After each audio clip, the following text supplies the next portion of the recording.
Today we are discussing the 6 most important mistakes that people do with health insurance. How did we come to the 6 mistakes? Basically, we see a lot of claim rejections every day.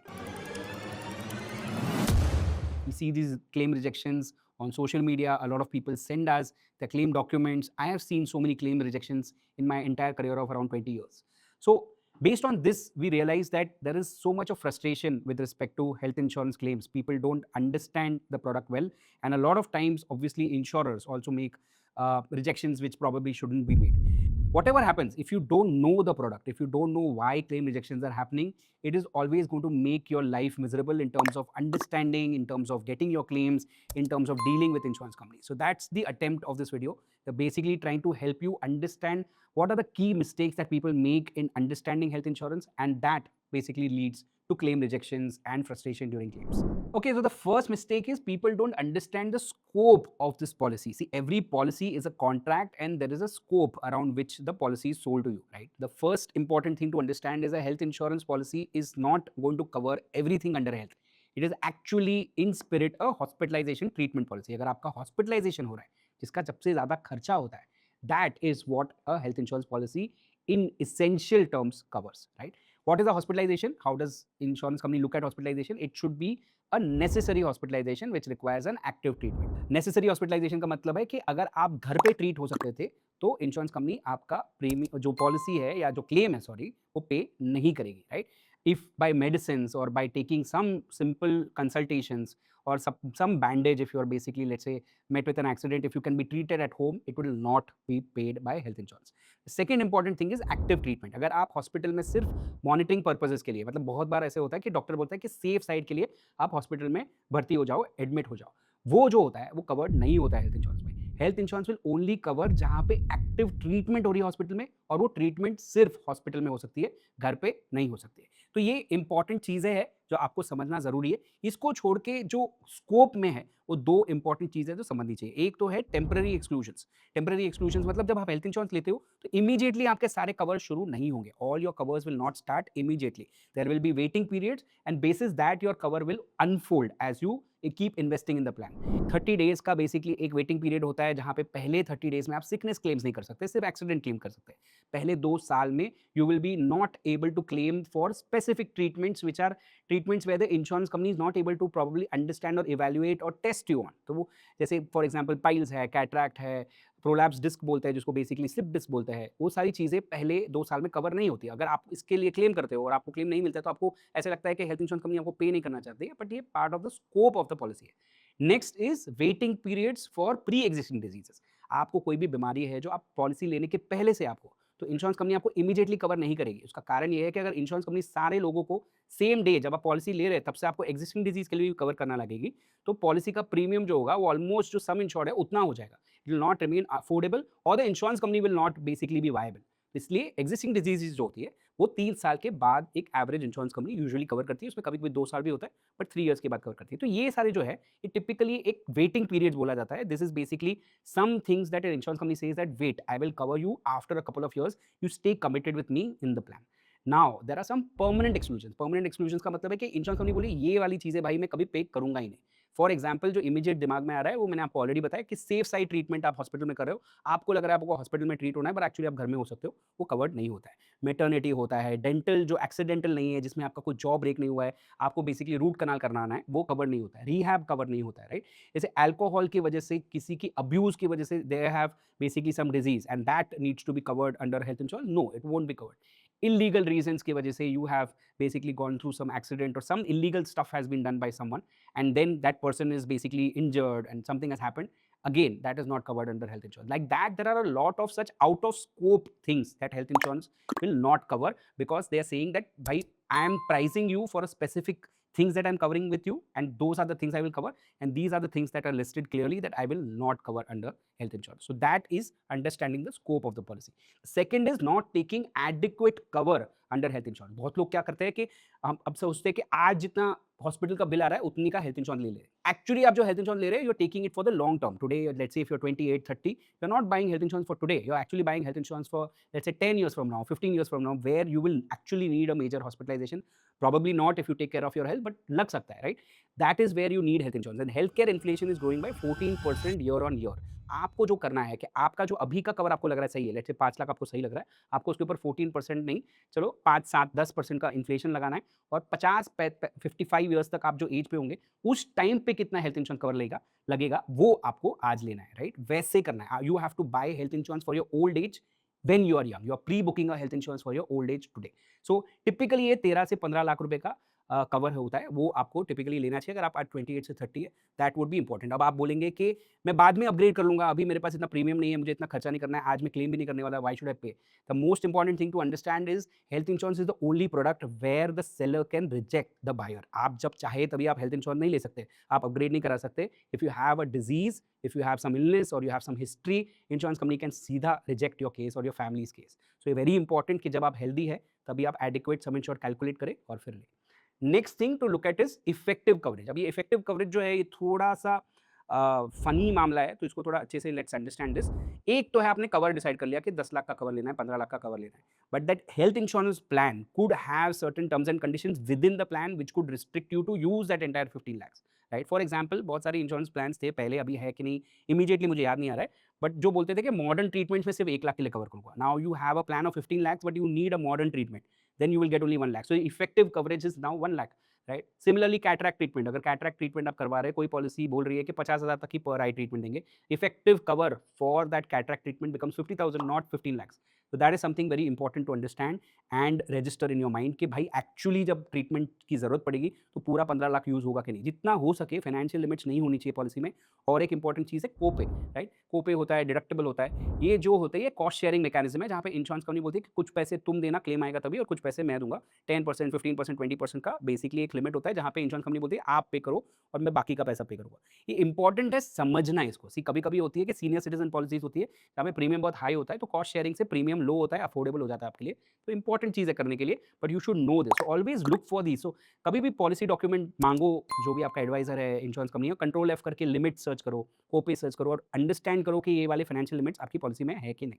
और कुछ मैं देखता हूँ यहाँ पे मैंने कुछ miss तो नहीं कर दिया। फॉर एग्जाम्पल और एक चीज जो मैंने मिस कर दिया था, room category limit, right? Room category limit is a limit जहाँ पे इंश्योरेंस कंपनी बोलती है कि आप ये रूम ही ले सकते हो, अगर आप उसके ऊपर का रूम लेंगे तो मैं आपको चार्ज करूंगा, not only for the difference in the cost but proportionately to all associated expenses. Most expenses in a hospital are linked to the room. अगर आप डीलक्स रूम लेते हैं तो डॉक्टर जो आएगा आपके पास, सेम डॉक्टर जो आएगा वो 500 रुपए की जगह पे हजार रुपए लेगा। आप प्रेसिडेंशियल सूट लेंगे तो वही डॉक्टर उतना ही टाइम के लिए 2000 रुपए लेगा। सेम ब्लड टेस्ट के लिए कोई 150 रुपए लेगा, अगर आप जनरल वार्ड में हैं और आप प्रेसिडेंशियल सूट में है तो 2000 रुपए भी ले सकता है। So that difference is what insurance company knows. आपकी जो एलिजिबिलिटी है उसके हिसाब से इंश्योरेंस कंपनी पे करती है। आप कुछ भी चीज उसकी एलिजिबिलिटी के ऊपर लोगे, इंश्योरेंस कंपनी जो एलिजिबिलिटी है उसके साथ ही पे करेगी। तो सपोज आपकी एलिजिबिलिटी 3000 रुपए की रूम की थी, आप 6000 के रूम में जाते हो, पूरा जो हॉस्पिटल बिल है उसमें सारे एसोसिएटेड एक्सपेंसेस है, जो almost 90% of the total bill होगा, वो पूरा 50% से कट होगा। तो ये बहुत इंपॉर्टेंट है समझना। तो ये सारे फाइनेंशियल जो लिमिट्स है ये समझना बहुत इंपॉर्टेंट है। कहीं पे भी आपको लग रहा है कि बहुत ज़्यादा ये हाई लेवल हो रहा है, you can always talk to insurance experts available in the market. These are people who have minimum 5 years of experience is what we look at. कभी कभी ऐसे भी होता है कि हम कम वाले भी ले लेते हैं जहाँ पे हमको लगता है कि कॉन्फिडेंस अच्छा है या उनको आता है plan, but up to 15-20 years of experience बहुत सारे एक्सपर्ट्स मार्केट में हैं जो क्लेम्स के लिए जाने जाते हैं, जो बेसिकली कस्टमर्स को क्लेम्स के टाइम पे भी गाइड करते हैं, and they do a great job at that. So if you want guidance you can look for such people in your circle, and if you don't find some such people in your circle you can always come to Beshak. There is a link in the description and in the pin comment which you can use to book a free consultation. कोई पैसे नहीं लेते हम और कोई भी spam आपको नहीं करेगा। Moving on to understanding the insurer, ये वाला जो पॉइंट है ये मैंने बहुत इंपॉर्टेंट है, ये मैं भी बहुत बाद में सीखा।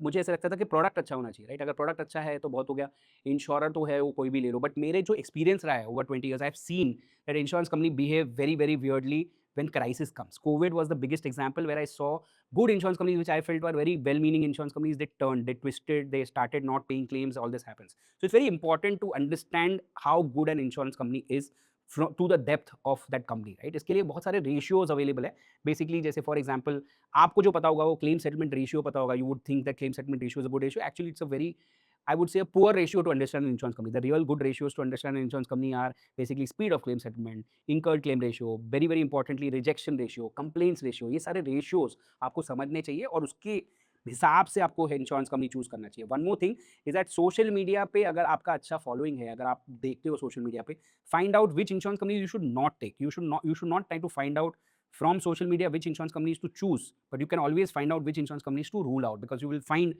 certain insurance companies being very popular in rejecting claims, not responding to customers and all that. So that is something that typically is a tip I give to people. Moving on to the fifth point, it is one mistake that I have seen so many times that I am now tired. I feel that there is a very important need for this to be solved at one point in time by the insurance industry. But अभी फिलहाल के लिए बहुत important चीज़ है to solve for a person like you or me who's buying a health insurance policy. It is called the proposal form. Proposal form क्या होता है? एक application होता है जो आप भरते हैं, जिसमें आप details देते हैं कि insurance company को for them to evaluate कि आपकी risk क्या है, मतलब आप कितना जल्दी hospitalize हो सकते हो, आपकी basically lifestyle क्या है, आप रहते कहाँ पे हो. उनको समझ में आता है कि आपको जो स्टैंडर्ड प्रीमियम है वो चार्ज करे या आपको थोड़ा और प्रीमियम चार्ज करे. उनको बेसिकली आपकी रिस्क समझनी होती है. तो ये प्रपोजल फॉर्म जो है that's a very important document basis which your claims are going to pay. आज तुम्हारे पास कोई एजेंट आके बोलेगा सर यहाँ पे 4 जगह पे मैं क्रॉस कर रहा हूँ, वहाँ पे साइन कर लो, मैं भर लूंगा फॉर्म, कभी मत करना. ये यही मेजर रीजन है हेल्थ इंश्योरेंस के क्लेम्स रिजेक्ट होने का, कि आपने सब कुछ सही बताया नहीं और इंश्योरेंस कंपनी को चांस मिल गया क्लेम के टाइम पे आपका क्लेम रिजेक्ट करने का. So always, even if you don't want to fill the form yourself, after the form is filled, scrutinize it to the depth and understand if you're missing something. आप over inform कीजिए insurance company को if it is possible. Write a mail separately to insurance company to say कि आपने इसका question नहीं पूछा but ये लो, इसका मैं डिटेल दे रहा हूँ. आप अटैच कीजिए डॉक्यूमेंट जितना अटैच कर सकते हैं, but insure that you give all the information possible when you are buying a health insurance policy in the proposal form to the insurance company. ये अलग अलग तरीके से इंश्योरेंस कंपनी लेता है. एक तो फॉर्म में लेता है, कभी कभी इंश्योरेंस कंपनी कॉल पे आपको टेली कंसल्टेशन नहीं, टेली अंडरराइटिंग में लेती है. कभी कभी आपका मेडिकल टेस्ट हो रहा है तो डॉक्टर जो बैठा है वहाँ पे टेस्ट ले रहा है वो भी नोट ले रहा है. ये सारी जो इन्फॉर्मेशन है आपको सही तरीके से देनी है, वरना क्लेम के टाइम पे आई एम वेरी श्योर आपको बहुत दिक्कत आएगी. तो do this job very well. Your homework should be done very well. One more important point before I move to the next point, which is the most important point, one of the most important points is that parents के लिए अगर आप health insurance ले रहे हो तो हमारा जो एक अंडरस्टैंडिंग होती है कि parents would basically have A, B, C disease, right? I always felt that I always imagined my dad would have 2 diseases, is what my mental calculation इसकी, यही 2 डिजीज़ है जो उनको है. बट एक्चुअली में जब आप डीप में जाओगे तो उनकी मेडिकेशन से आपको पता चलता है कि वो कौन सी बेसिकली बीमारियाँ हैं या कंडीशंस है जो he is suffering with, right? So always do very good homework for senior citizen और people who have let's say 55-60 and above to understand what are their medical conditions and their medical history. थोड़ा deep में जाओ, थोड़ा मेहनत करो इसमें, homework करके फिर ही करो. उनकी पेपर्स देखो, उनके मेडिकल फाइल्स देखो, उनके डॉक्टर से भी बात करो अगर हो सकता है. मेडिसिन बॉक्स ओपन करके देखो कौन से मेडिसिन ले रहे हो और पूछो कि किस चीज़ के ले रहे हो. बहुत सारे सीनियर सिटीजन डिनायल में रहते हैं. आप उनको पहली बार पूछोगे तो वो बोलेंगे कुछ भी बीमारी नहीं है, और फिर बाद में आपको बताएंगे कि शुगर है, थायराइड है. तो बहुत इंपॉर्टेंट है ये वाली चीज़. आप अगर इंपॉर्टेंटली फॉलो करोगे तो आपके क्लेम रिजेक्शन ऑलमोस्ट 90% से ड्रॉप हो जाएंगे. Very important to understand. And the last point, this is in my view, my learning over the 15-20 years that I have been in the insurance space, is to have a really good expert on your side. अभी हम खुद एक expert platform है तो आपको लगेगा कि मैं आपको इसके लिए बोल रहा हूँ क्योंकि मुझे कुछ बताना है, आपको कुछ बेचना है, आपको मेरे से आपकी लीड लेनी है मुझे, या आपसे कंसल्टेशन लेना है so that I can sell something to you. Not at all. Genuinely I'm saying health insurance has become as complicated as taxation today.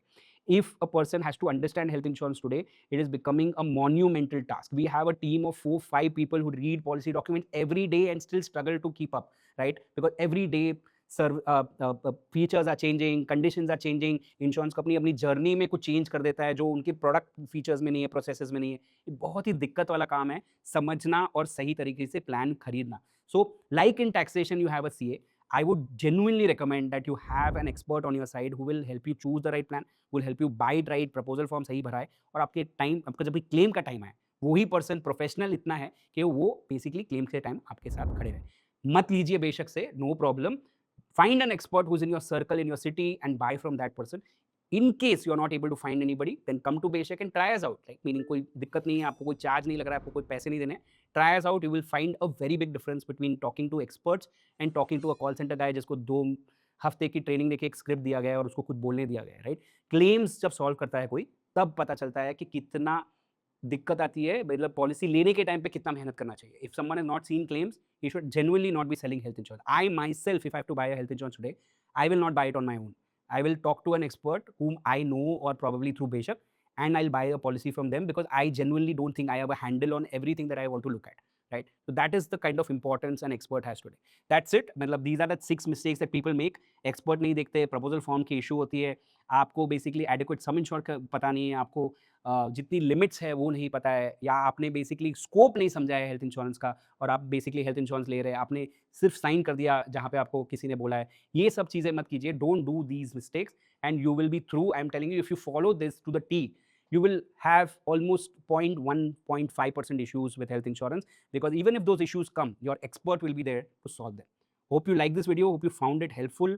अगर आपको अच्छा लगा हो तो definitely do like the video, it encourages us to do such more videos, and ऐसे बहुत सारे और वीडियोस हम बनाएंगे। और तो अगर आप इंटरेस्टेड है to understand more about health insurance, to learn about health insurance, to manage health insurance better, to subscribe to us. हमारा सब्सक्राइबर काउंट बढ़ता है तो हमको बहुत अच्छा लगता है।